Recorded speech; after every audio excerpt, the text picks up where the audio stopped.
When there would be a lion about to eat his lamb, he would grab his slingshot and whoop-ah. When there would be a bear, whoop-ah. When there would be a wolf, whoop-ah. When there would be a caterpillar.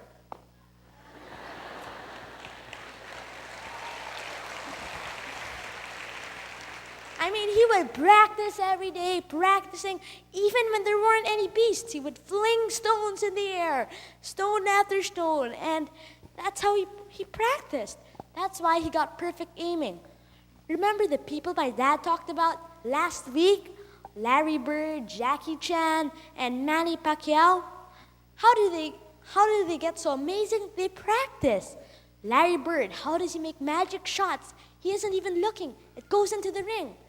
What does he do after every game for 30 minutes? He would practice. The lights are out. He would shoot. He would shoot for 30 minutes. His team is already in the shower, going home, but he's still practicing it in the basketball court. How about Jackie Chan? How does he make his movie so action-filled? He practices by reading his script. He practices that way. How about Manny Pacquiao? How does he practice? He practices by training. He trains every day. He trains. How does Sanchez give wonderful talks?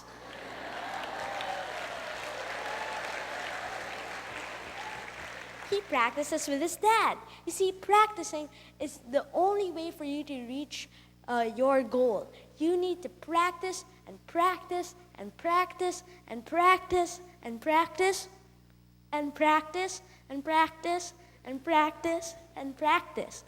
Well, I hope I drilled the word practice in your head already, because it's my dad's turn.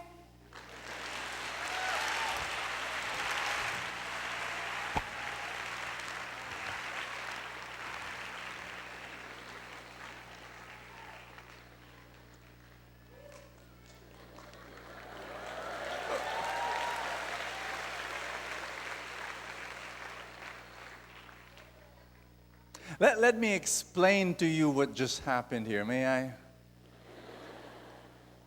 And in fact, to explain it, I think I need to even ask a question. Did my kids make mistakes on stage?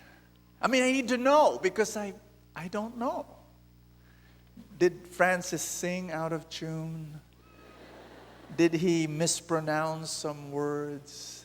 Did Bene, make some grammatical errors? I mean, I don't know. You've got to tell me, because I'm biased. Because you see, I'm a father. And all I saw was that my boys were there. Boys were here on stage in front of you.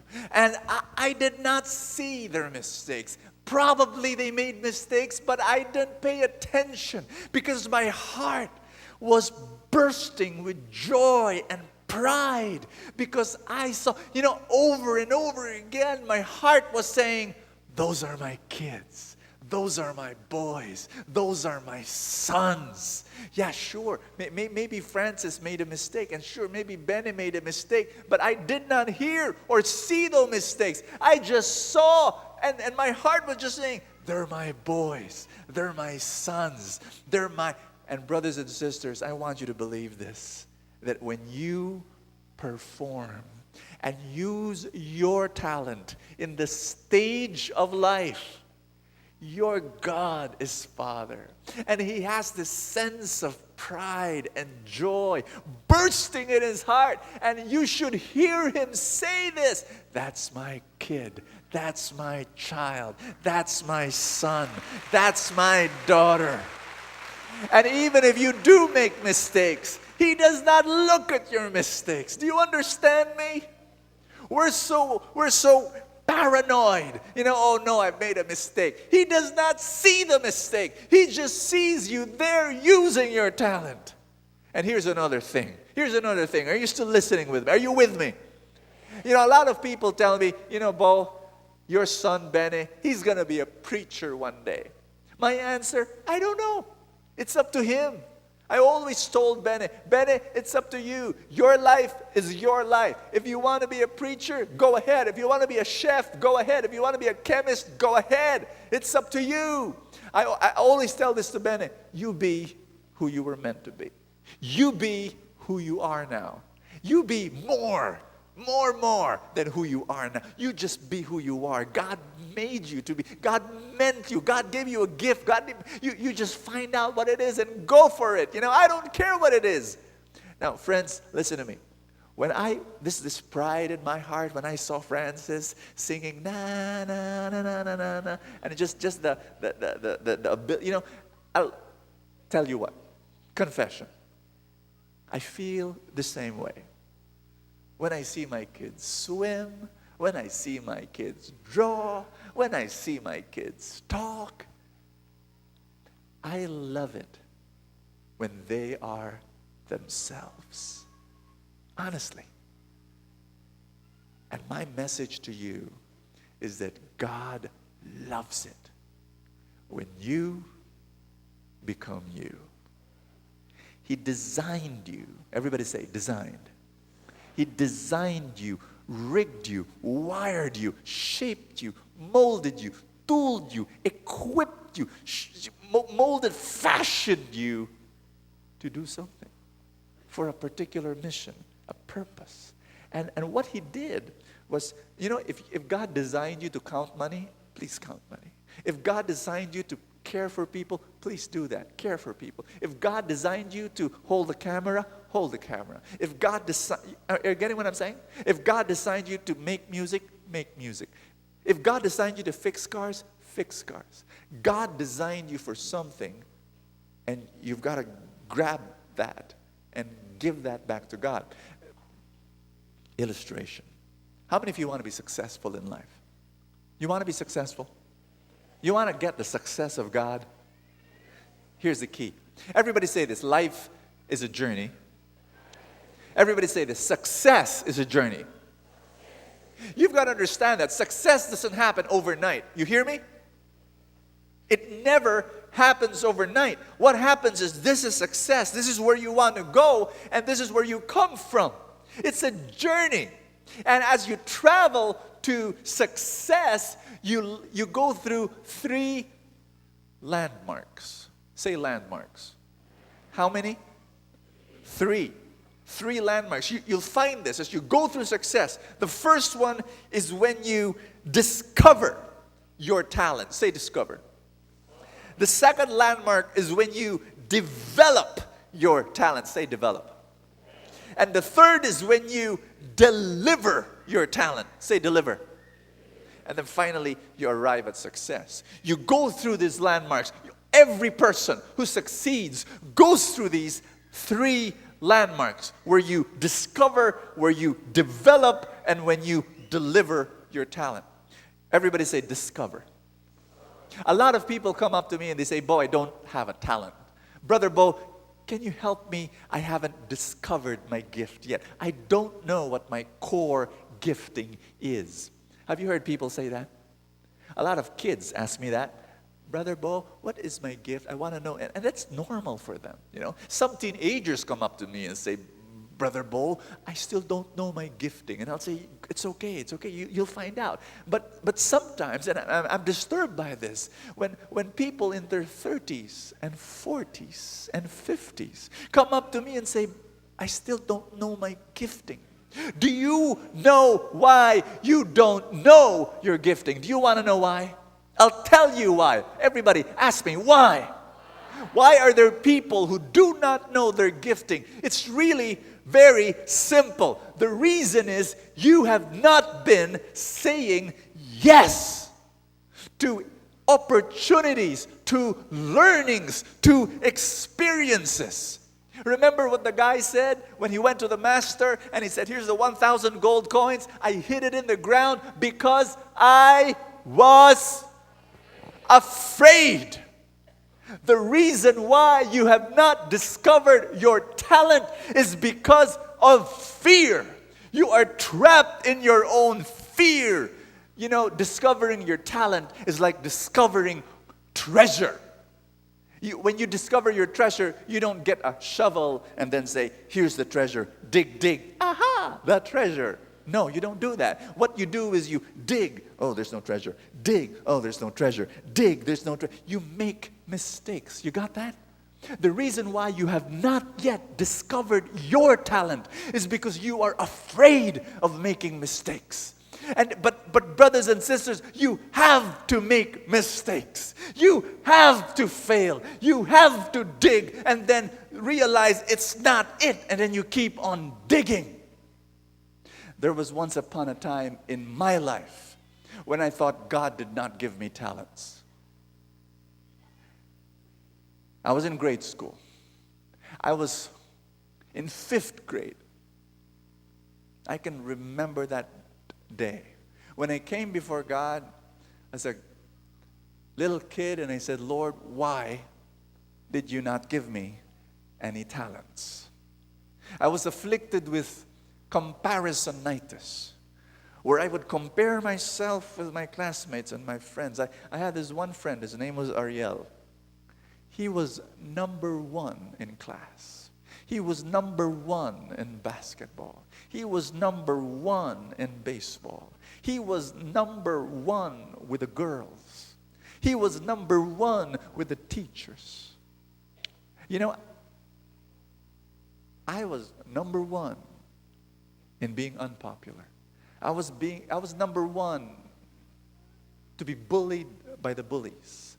I was number 1 as a laughing stock of my teachers. I had this one. I thought it was my talent. I could draw, and I was proud that at least I had one. But then there was art class, and Ariel drew something that was Walt Disney material. And I cried to God when I saw his drawing. I said, Lord, it's so unfair.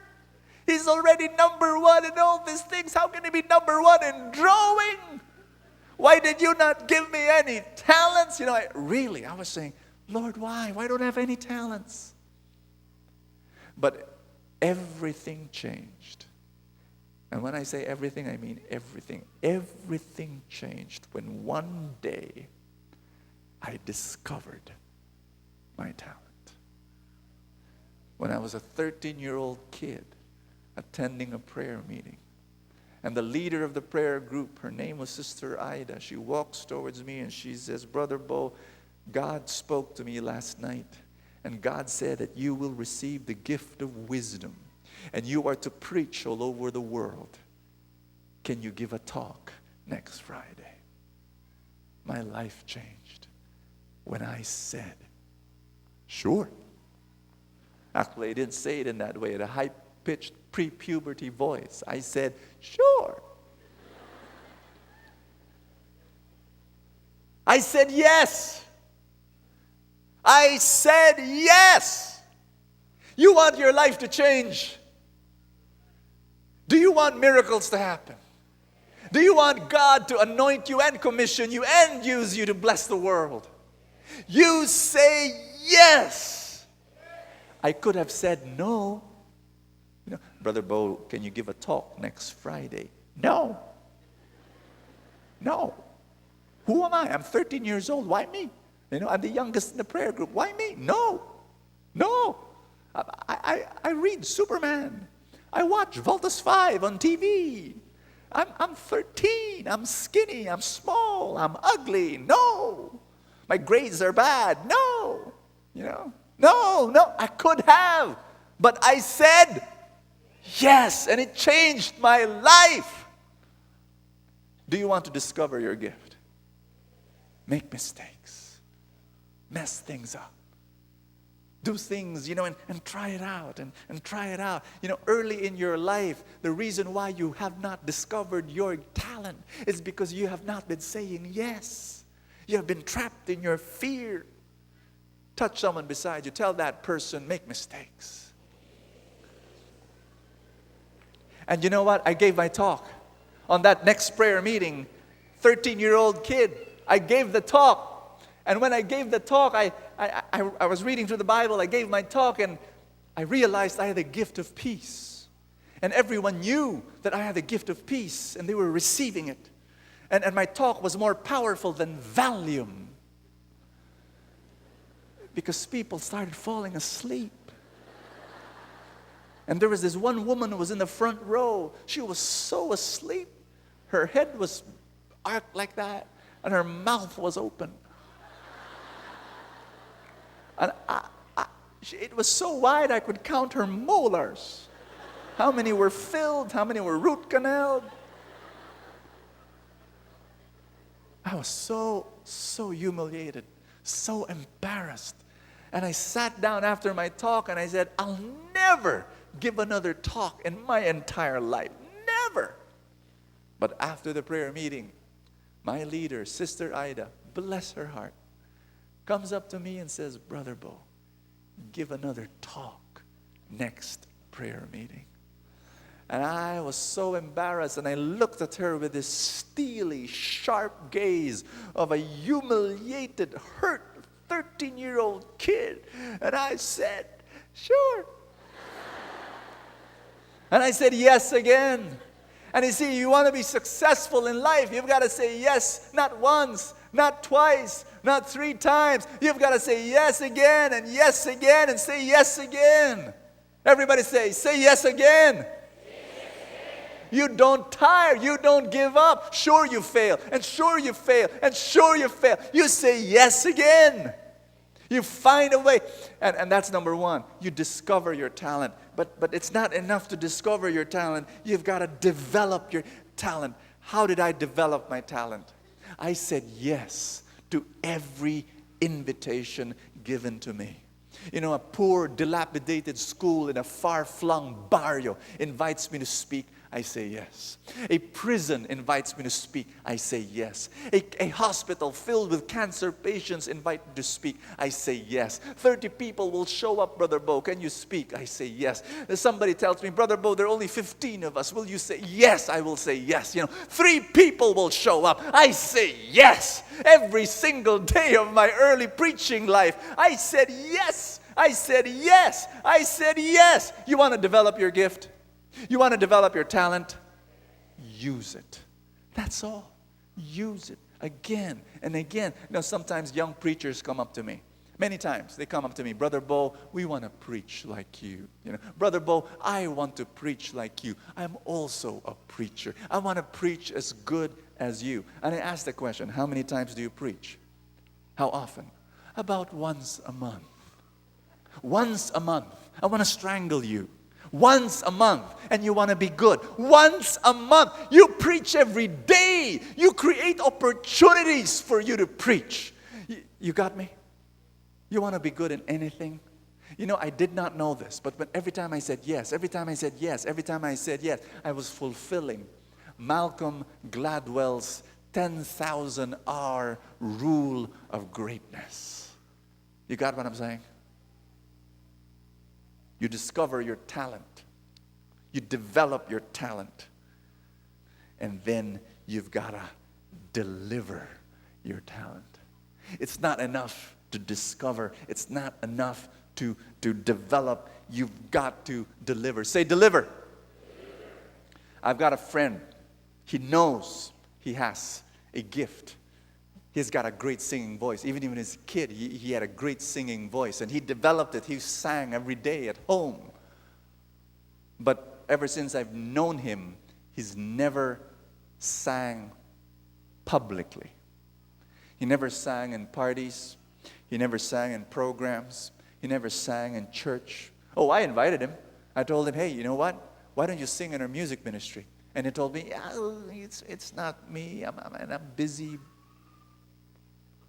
And so, ever since I can remember, and I know this, I think the only ones who have heard his singing voice would be his shower curtain, his soap dish, wash basin, and his toilet bowl. No one has heard him. You know what? One of the things I realized about everybody say harsh reality. This is harsh reality. I'm giving you a dose of harsh reality.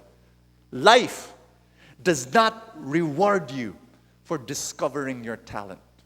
Life does not reward you for developing your talent. Life rewards you only when you deliver your talent. When you have the ability to launch.